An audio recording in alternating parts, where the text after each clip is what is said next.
back up. This is the BMW X1 facelift, and it's got some subtle styling changes that bring it closer in line to its bigger siblings, the X5, the X6 and the X7. There are some updates on the inside too, but more importantly, there's BMW's 2-litre 4-cylinder diesel engine now in BS6, guys. Well, I'm going to drive it today to tell you what's new and what that new engine is like from behind the wheel.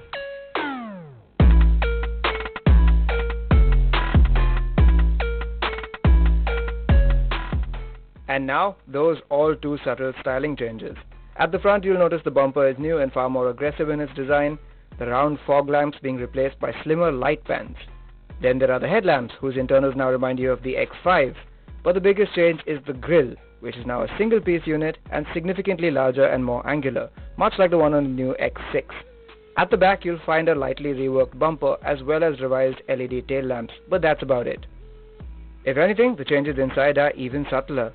It feels a little richer thanks to embellishments like the double stitching on the dash, but overall quality is still a little lower compared to newer generation cars. There's a new gear lever that looks far more modern, there's now multicolor ambient lighting for the interior, and that's about it. There's also a newer version of BMW's iDrive infotainment system, but it's not the absolute latest one. And though this is an 8.8-inch touchscreen, its widescreen format makes it look a bit small. That said, the system packs in a lot of features, and overall the X1 is very well equipped. Though it has to be said, not as well equipped as the Volvo XC40.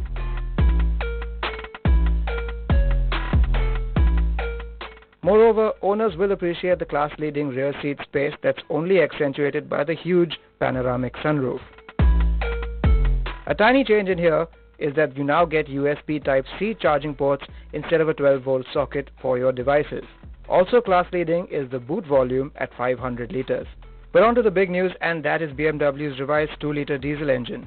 They've achieved BS6 compliance by using a combination of a diesel particulate filter or DPF and a selective catalytic reduction unit or SCR, and so next to the fuel filler cap you'll find an AdBlue filling port. But a move to BS6 tends to affect an engine's driving characteristics, so let's check that out in the real world.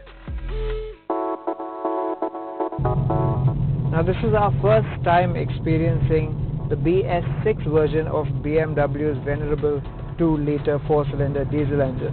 And while the numbers of 190 horsepower and 400 Newton meters remain the same, the feel of this engine is just a little bit different. For a start, it's noticeably more refined, it's quieter at idle and when you rev it out, and then there's the power delivery. Power flows in a lot more smoothly this time around, and that characteristic punch that you used to get in the mid-range from BMW diesel engines has been dialed down significantly. Now, enthusiastic drivers might miss that about this engine, but fret not, because this is still a very, very strong motor.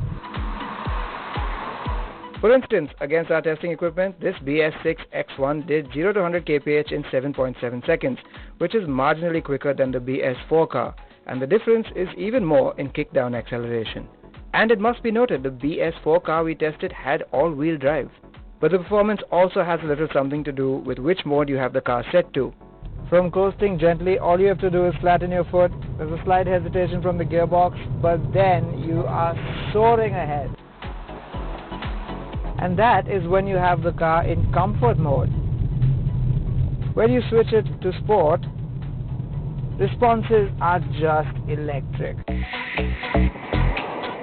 Now again, in the old car, switching from comfort to sport mode was like switching from day to night, but here the difference is a little bit more subtle, but it is definitely a difference, and you do feel a lot more responsiveness from this powertrain in sport mode for the engine and the gearbox.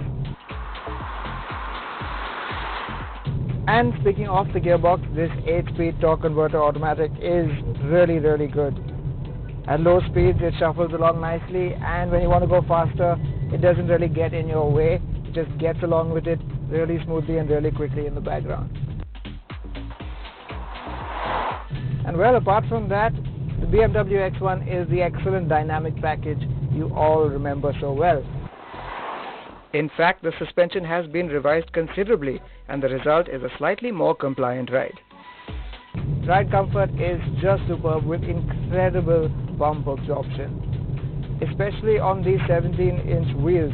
If you opt for the M Sport pack, you will get 18-inch wheels, and I suspect that will add a bit of a firm edge to the ride. Now, of course, there will be some that will lament the fact that this is a front-wheel drive BMW, but the simple fact is it absolutely wipes the floor with everything else in this segment when it comes to handling.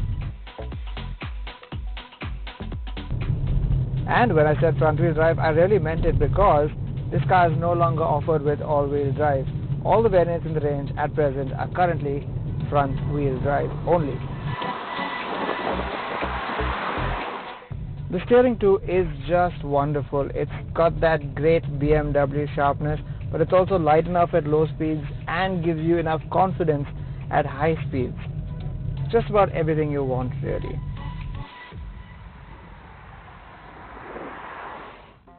On to the prices. This S-Drive 20D X-Line variant costs a competitive 39.9 lakh rupees, and the range on the whole starts lower thanks to a new base model called the Sport X that costs 35.9 lakh rupees. It goes up to 42.9 lakh rupees for the diesel M Sport version, and that means despite all the updates, the whole range is, spec for spec, just 40 to 60,000 rupees more expensive than before. So the facelift has brought some crucial improvements to the X1, not least of all that engine. But what remains is an excellent package that's spacious, comfortable, practical and great to drive. Now in terms of competition, the XC40 has switched to petrol only, and the GLA and the Q3 are due for all new versions in a little while. So for the moment, this diesel X1, well, it has the market all to itself.